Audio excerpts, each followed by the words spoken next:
আসসালামু আলাইকুম। Hello everyone, সবাই কেমন আছেন? আশা করছি ভালো আছেন। আমরাও আলহামদুলিল্লাহ ভালো আছি। আমার নতুন আরও একটি ভ্লগে আপনাদের স্বাগত। তো আজকে সকাল থেকে দুপুর পর্যন্ত কি করলাম সেটাই আপনাদের সাথে শেয়ার করছি। এটা আজকেরই করা ভিডিও।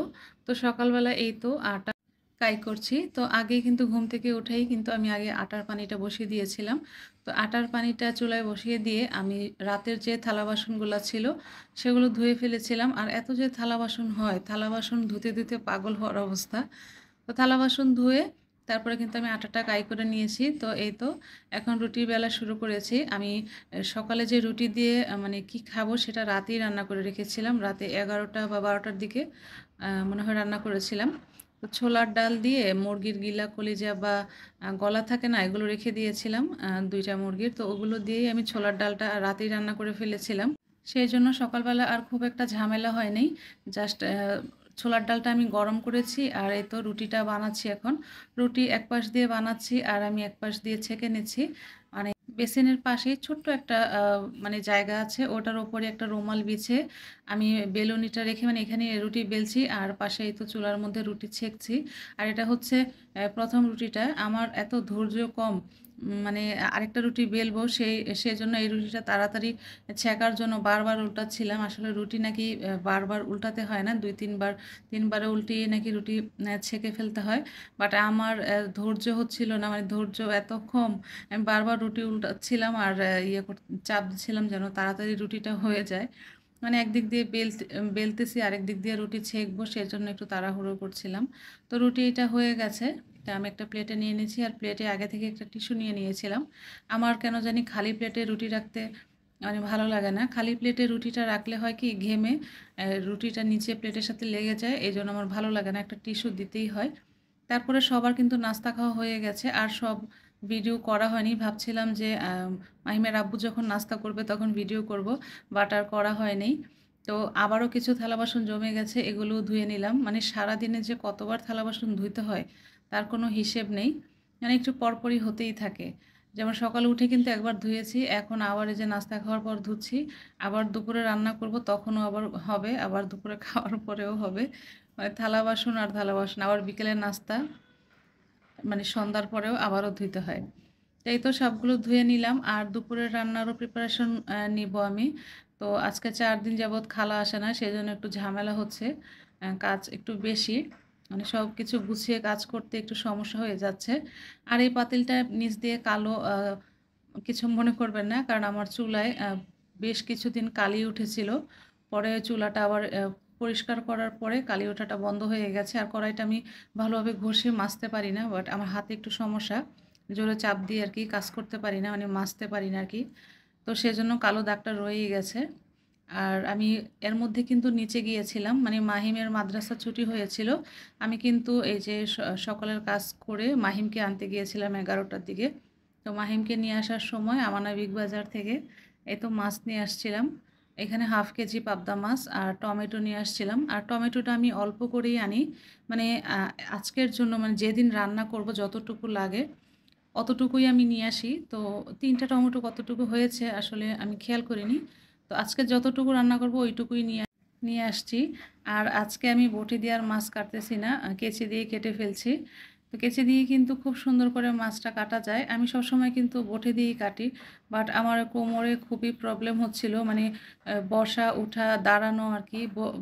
বসে থাকলে অনেকক্ষণ, দাঁড়াতে গেলে খুবই কোমর ব্যথা করছে। আবার দাঁড়ানো থেকে বসতে গেলে প্রচুর পরিমাণে কোমর ব্যথা করছে। সেজন্য ভাবলাম যে দাঁড়িয়ে কেটে ফেলি কেচি দিয়ে। তো কেচি দিয়ে কিন্তু খুব সুন্দর করে কেটে ফেলেছি। তাড়াতাড়ি কাটা হয়ে গেছে। আর যেহেতু পাবদা মাছ কিন্তু কাটতে সময় লাগে না। তো আমি সবগুলো মাছ এভাবেই কেটে নিয়েছি। আর মাছগুলো কিন্তু আমার কাটা হয়ে গেছে। ২ টা মাছই আপনাদের কাটা দেখালাম।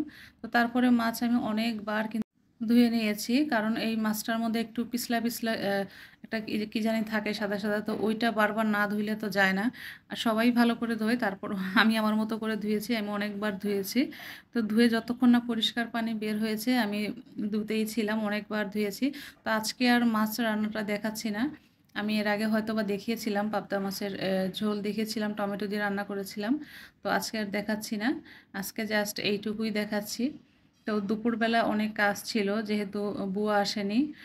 ঘর ঝাড়ু দেওয়া আরও অন্যান্য কাজ, কাপড় ধোয়া প্রচুর কাজ থাকে। পুরো বড় এক বালতি একটা বড় বালতিতে ১ বালতি কাপড় ভিজিয়েছি। তো এই মাছ-টাছ কেটে আমি রান্না করে তারপরে ঘর গুছিয়ে ঘর ঝাড়ু দিয়ে তারপরে কাপড় ধুয়ে নিয়েছিলাম। তো ঘর যখন আমি ঝাড়ু দিচ্ছিলাম আরকি, তখন আরেকটা কাজ বাড়তি হয়েছে কি আমার তো আবার পাখি আছে। তো ড্রয়িং রুমে রাখা হয়েছে। তো ড্রয়িং রুমে যে জায়গাটায় পাখি থাকে ওই জায়গাটা অনেকদিন ধরে পরিষ্কার করা হয় না, মানে নিচের জায়গাটা, খাঁচার নিচের জায়গাটা। তো ওই জায়গাটা আজকে আবার আমি ক্লিন করলাম। দেখা গেছে খালা যেদিন না আসে ওইদিন কাজ কম করব কি ওইদিন আরও বেশি কাজ করা হয়। তো নিজের মতো করে কাজ করতে গেলে না তখন আর কোনো কাজ আর কি কম করে করা যায় না, তখন আরও কাজ বেশি করে করা হয়। তো ওই খাঁচার নিচের জায়গাটা ক্লিন করলাম, অনেক খাবার পড়েছিল পাখির, ওইগুলো ক্লিন করলাম। আর আজকে পাখিগুলোকে বারান্দায় রেখেছি যতক্ষণ না আমি পরিষ্কার করেছি আর কি ড্রয়িং রুমটা, যেখানে পাখির খাঁচাগুলো থাকে ততক্ষণ আমি বারান্দায় রেখে দিয়েছি। আর আমার পাখিগুলো বাচ্চা দিয়েছে কিছুদিন আগে, বেশ বড় হয়েছে। এখন আবার একটা পাখি আর কি, মানে নিচের খাঁচার পাখিটা আবারও ডিম পেড়েছে। আর উপরের খাঁচার পাখি একটা তো উড়ে চলে গেছে, আর যেটা ছেলে পাখি ছিল ওই পাখি একটা উড়ে চলে গেছে।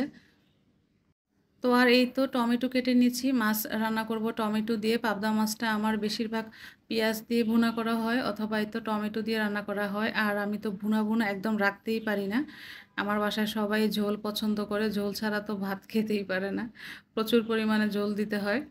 তো টমেটো কেটে নিয়েছি আজকে, তাও ঝোলটা একটু কমই মনে হয় হয়ে গেছে, তারপরেও কিন্তু তরকারিটা খুবই ভালো লেগেছে। অবশ্য যখন ভয়েস দিচ্ছি আমার কিন্তু ততক্ষণে ভাত খাওয়া হয়ে গেছে। তো এই তো দেখেন আজকে বারান্দায় পাখিগুলো রেখেছি। ওপরে একটা পাখি চলে গেছে, একটা টিয়া রঙের পাখি ছিল ওইটা বের হয়ে গেছে খাঁচা থেকে। আর এই তো নিচে বাচ্চাগুলো ফুটেছে, বাচ্চাগুলো কিন্তু বড় হয়ে গেছে। আর ওই যে দেখতে পাচ্ছেন একটা ডিম পেড়েছে আজকেই দেখলাম। তো বাচ্চাগুলো বড় হয়ে গেছে, আমার কাছে খুবই ভালো লাগে। মানে কিছু ১৫-২০ দিন যাওয়ার পরে আবারও ডিম পেড়ে দেয়। তো এইবার ৬টা করে ডিম পেড়েছিল নিচের ওপরের ২ খাঁচার মধ্যেই। বাট ১২টা ডিমের থেকে মাত্র ৩টা ডিম ফুটেছে। মানে ওপরে ২টা বাচ্চা হয়েছে আর নিচে একটা। কেন কেন সবগুলো বাচ্চা ফুটলো না আসলে বুঝতেই পারিনি। তো আজকের ব্লগটি কেমন লেগেছে অবশ্যই কিন্তু কমেন্ট করে জানাবেন। আসসালামু আলাইকুম। আল্লাহ হাফেজ।